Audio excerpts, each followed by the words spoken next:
We should talk about it. What's up, people? Welcome to the channel. My name is Mert Bassett, and today we need to talk. We need to have a serious sit-down, look each other in the eye conversation about your brain. Because right now, as you're scrolling, as you're watching, as you're just trying to live your life, there are forces at play, puppet masters pulling strings you don't even see. I'm talking about the hidden world of psychological manipulation. It's not science fiction, it's your Tuesday morning. Have you ever bought something you didn't need after seeing it everywhere? Or felt a sudden, unexplainable urge to agree with a politician you usually can't stand? That's not a coincidence. That's a strategy. Advertisers, political campaigns, that algorithm feeding you endless content, they've all cracked the code. They know your brain's vulnerabilities better than you do. They've turned psychology into a weapon, and your attention is the battleground.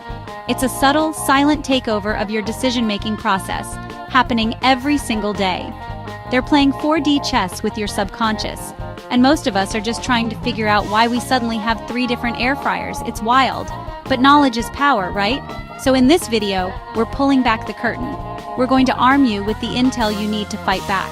We're breaking down 5 of the darkest, most effective psychological tricks used to control your mind, your clicks, and your cash. I'm talking about the Jedi mind tricks of the modern world. By the end of this, you'll see the Matrix. So stick around because class is officially in session. You're not going to want to miss this. All right, let's kick things off with a big one: social proof. This is the idea that you, me, all of us are basically just sophisticated sheep. We see a crowd, we want to know what's up. We see a long line outside a restaurant, and suddenly our brain goes, yo, that place must be fire. We gotta eat there.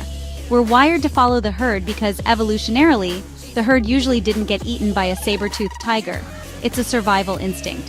But in 2024, the saber-toothed tiger is a marketing executive in a Patagonia vest, and he's using that instinct against you. Think about it. Why do you see bestsellers slapped on every book? Why do websites show you pop-ups that say 27 people just bought this in the last hour? It's not just information, it's a psychological nudge. It's designed to create FOMO, the fear of missing out. They're manufacturing consensus. They create the illusion that everyone is on board, so you feel like an outsider if you're not. This is how trends are born. It's not organic. A few key influencers get paid to wear some ugly shoes, then social proof kicks in, and suddenly, every teenager is begging their parents for a pair of orthopedic-looking monstrosities. This isn't just about selling sneakers, though. It goes deeper. It shapes our opinions, our political beliefs, even our moral compass. When a certain viewpoint is amplified over and over again on social media, it starts to look like the majority opinion, even if it isn't. The algorithm creates an echo chamber, and social proof convinces you that the echo is a chorus. You start to doubt your own judgment. Am I the crazy one? Everyone else seems to agree. No, you're not crazy. You're just being strategically, psychologically outnumbered. Next up, let's talk about the emotional sledgehammer of manipulation: fear. Fear is primal. It's a powerful, gut-level emotion that can shut down all your higher-level thinking. When you're scared, you're not weighing pros and cons. You're not thinking logically. You're just looking for a way out, for safety. And manipulators know this. They know that if they can make you afraid, they can make you do almost anything. Fear is the ultimate override button for rational thought. Look at the news. This common household item could be giving you cancer. This political candidate will destroy the economy and burn your village. If you don't buy this security system, your family is at risk. It's a constant barrage of threat alerts. They're not trying to inform you, they're trying to activate your amygdala, the panic button in your brain. Once that's pressed, they can present their product, their policy, their candidate as the only solution. The one thing that can save you from the scary monster they just created. It's a classic 3-step move. Step 1, identify a fear, or better yet, create a new one. Step 2, pour gasoline on that fear, make it vivid, immediate, and terrifying. Show you the worst-case scenario in high definition. Step 3, offer a simple, easy solution, which just so happens to be whatever they're selling. Buy this insurance. Vote for me. Click this link. It's a protection racket for your mind. They create the problem, then sell you the cure. And you're so relieved to feel safe again, you don't even realize you've been played. Okay, have you ever seen a deal online and your heart starts racing? Limited time offer. Only 3 left in stock. 80% off for the next 17 minutes. Suddenly, you're scrambling for your credit card like it's the last helicopter out of a disaster zone. That feeling, that frantic urgency, that's the scarcity principle at work. This is the trick that convinces you that if you don't act now, you'll lose out forever. It's the ultimate sales pressure tactic, and it works because we are psychologically wired to want what we can't have. Our brains have this weird little glitch. We automatically assume that if something is rare or limited, it must be more valuable. It's a mental shortcut. We see limited edition, and our brain translates that to better edition. Marketers exploit this relentlessly. Think about sneaker drops from Nike or Supreme.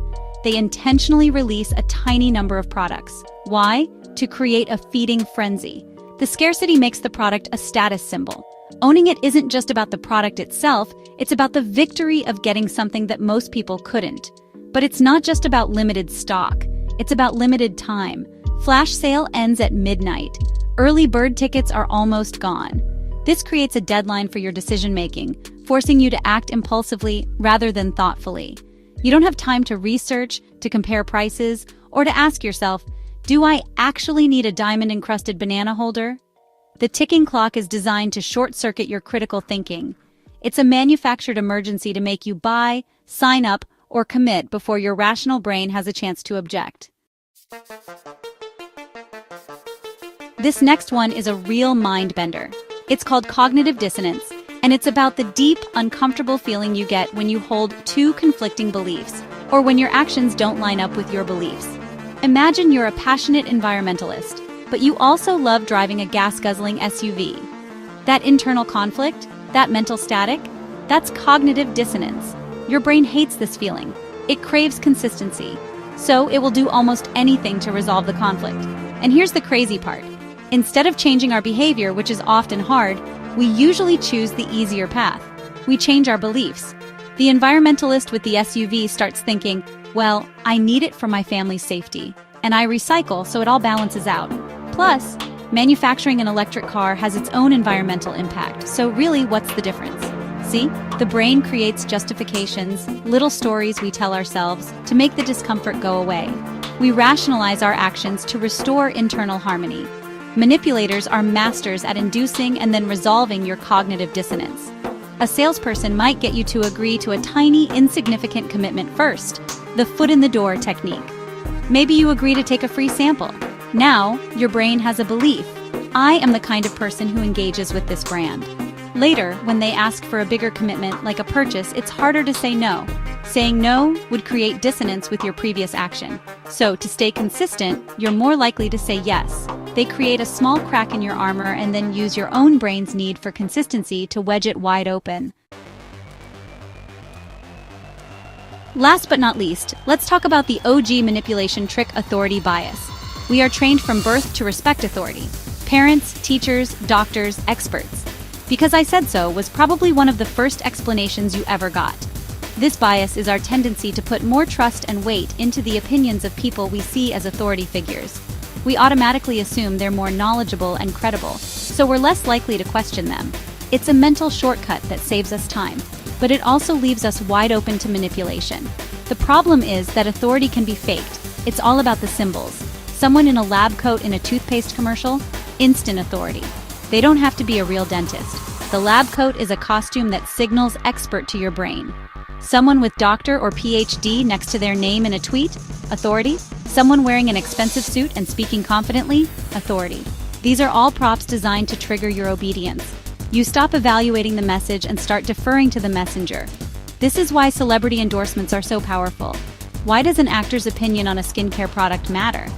It doesn't. But their fame gives them a form of authority, and brands pay millions to borrow it. In a more sinister way, this is how cult leaders and demagogues gain power. They project an aura of absolute certainty and authority, and people desperate for answers fall in line. They stop thinking for themselves because the expert has already done the thinking for them. The key is to remember to question everything. The lab coat, the title, the confident tone, they are not substitutes for actual evidence. Look, the world is not going to get less manipulative. The algorithms will get smarter, the ads will get more targeted, the psychological tricks will get more refined. They're A/B testing your entire life. Every click you make, every second you linger on a video, it's all data being fed back into the machine to learn how to push your buttons more effectively. It's a full-on assault on your autonomy, and if you're not paying attention, you'll wake up one day wondering how you got here, with a shopping cart full of stuff you don't need, and a head full of ideas that aren't even yours. But here's the good news. You now have the playbook. You know the 5 core moves: social proof, fear, scarcity, cognitive dissonance, and authority bias. Now you can see them coming. When you feel that weird urgency to buy something, you can step back and ask, is this scarcity real or is it manufactured? When you see an ad that makes your stomach clench, you can ask, are they informing me or are they just trying to make me afraid? This knowledge is your shield.